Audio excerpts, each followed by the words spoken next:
আসসালামু আলাইকুম রহমতুল্লাহ। প্রকৃত মুসলমানের পরিচয়। প্রকৃত মুসলমানকে সেই বিষয়ে আলোচনা করব ইনশাআল্লাহ। হযরত আব্দুল্লাহ ইবনে উমর রাদিয়াল্লাহু আনহু হযরত নবী করিম সাল্লাল্লাহু আলাইহি ওয়াসাল্লাম থেকে রিওয়ায়াত করেন,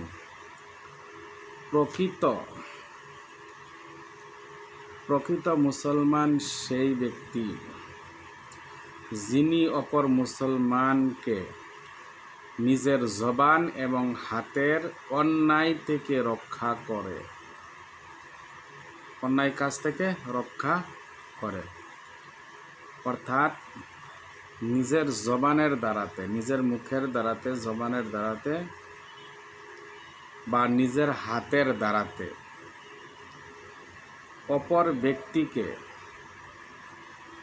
অন্যায় হইতে রক্ষা করে। মানে নিজের জবানের দ্বারাতে, হাতের দ্বারাতে কেউর অন্যায় করে না, হে যতই বড় হোক অন্যায় করে না। আর কি করে না? অর্থাৎ কথা ও কাজে অন্যকে কষ্ট দেয় না। কথার দ্বারাতে হোক বা যে কোনো কর্মের দ্বারাতে হোক মানুষরে কষ্ট দেয় না। আমাদের মধ্যে এরকম মানুষ আছে, অল্প ধন সম্পদ হইলেই বা কিছু মাল দৌলত হইলেই অপর মানুষকে কষ্ট দেয়। এরকম করা বিলকুল নিষেধ। কেউরে কষ্ট মুখের দ্বারাতে, হাতের দ্বারাতে কষ্ট দেওয়া যাবে না। প্রকৃত মুহাজির ওই ব্যক্তি যিনি আল্লাহর নিষিদ্ধ বিষয়সমূহ পরিহার করে, অর্থাৎ গুনাহের কাজ থেকে বিরত থাকেন। প্রকৃত মুহাজির ওই ব্যক্তি যে আল্লাহর নিষেধ, অর্থাৎ আল্লাহ যত ধরনের যত কর্মবোৰ নিষেধ করছে এই কর্মবোৰ থেকে পরিহার করা, মানে বাচ্চা থাকে, গুনাহার কাজ করে না আর গুনাহার কাজের থেকে বিরত থাকে, সেই প্রকৃত মুহাজির।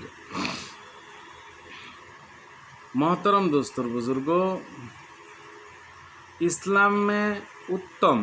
ইসলামের উত্তম চরিত্র হযরত মুসা আশআরী রাদিয়াল্লাহু আনহু থেকে বর্ণিত। সাহাবে কারাম একদার হযরত নবী করিম সাল্লাল্লাহু আলাইহি সাল্লামকে প্রশ্ন করলেন, ইয়া রাসূল সাল্লাল্লাহু আলাইহি ওয়াসাল্লাম, ইসলামের কোন চরিত্র সর্বাপেক্ষা উত্তম? সাহাবা জিজ্ঞেস করেন যে ইসলামের কোন চরিত্র সর্বাপেক্ষা উত্তম? হুজুর সাল্লাল্লাহু আলাইহি সাল্লাম উত্তর দিলেন, অন্য মুসলমানকে নিজের কথা ও কাজ দ্বারা কষ্ট না দেওয়া। দেখছেন, উত্তম চরিত্র যে এক মুসলমান আরেক মুসলমানরে নিজের কথার ধারাতে বা কোনো কাজ করিয়া কষ্ট না দেওয়া, নিজের কথার দ্বারাতে আর কোনো এরকম কর্ম করলো যে অমুক মুসলমানের উপর কষ্ট হইল, এরকম কাজ না করা, এটাই কি উত্তম চরিত্র। মহতরম দোস্তর বুজুর্গ, যে ভালো চরিত্রের মানুষ লোকদেরকে খাওয়ানো ইসলামের উত্তম চরিত্র। আরেকটা হাদিস, মানুষরে খাওয়া দাওয়া করানি উত্তম চরিত্র। এক ব্যক্তি নবী করিম সাল্লাল্লাহু আলাইহি সাল্লামকে জিজ্ঞাসা করিলেন, ইসলামে কোন চরিত্র উত্তম? উত্তরে নবী করিম সাল্লাল্লাহু আলাইহি সাল্লাম বলিলেন, পরিচিত অপরিচিত নির্বিশেষে সকলকে খানা খাওয়ানো এবং সালাম প্রদান করা। আপনি তারে জানেন বা না জানেন, পরিচিত বা অপরিচিত, আপনি তার বিষয়ে কিছু জানেন বা না জানেন, তাকে আপনি খানা খাওয়াইলেন আর কি করলেন? সালাম দিলেন। এটাই কি ইসলামের মধ্যে উত্তম চরিত্র।